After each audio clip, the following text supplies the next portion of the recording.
পাশে কেউ আরে ধরে নাই আমার দশটা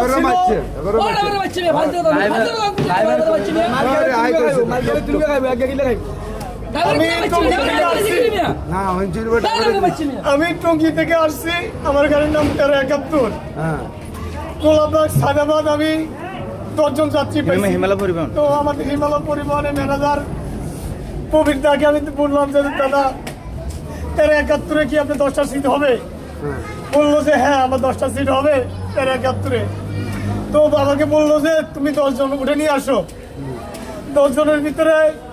মানিক গোলাপবাগ জনপদের মরে গেছে আর 4 জন লাকসামে যাত্রী নামে গেছে তারা এই গাড়িতে যাবে না তো প্রবীণ ওনার যাত্রীরা 10 মিনিট ওয়েট করছে তো কাউন্টারে যায় প্রবীণদার সাথে কথা বলছে প্রবীণদা এই কথাটা বলতে পারতো যে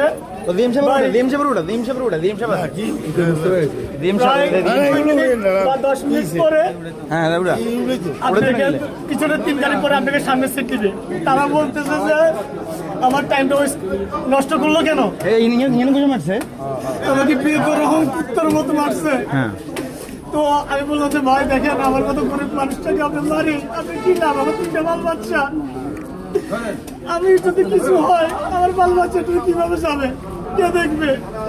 তাদেরকে আমি কেন বুকে জড়াই নিয়ে বলেছে ভাই আমাকে মাফ করে দেন গোবিন্দা খারাপ ব্যবহার করছে আমি সেটা জানি না আমার ড্রাইভার সাহেব আসছিল আমি কোনো যাত্রীর সাথে বেয়াদবি করি নাই সাত্তার ভাইয়া নামার সাথে সাথে আমাকে কোনো দুলাই 18 থেকে 20 জন লোকে কুত্তার মতো আমার বাচ্চা কেউ আমাকে ধরে নাই আমার কি অন্যায়টা আমার এমন মানুষটা দেখে আমার মনে আমার চাপনি ভাঙি গেছে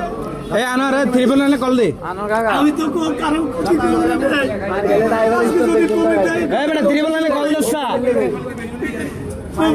কথাটা বলতো যে ভাই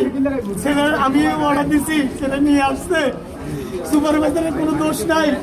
ভাই কষ্ট যত দিছে ছেলেটাকে মাফ করে দেন আমরা 3 নম্বর গাড়িতে আপনাকে সামনে 306টা সিট দিব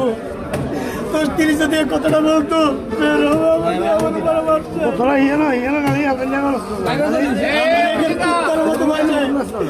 আমার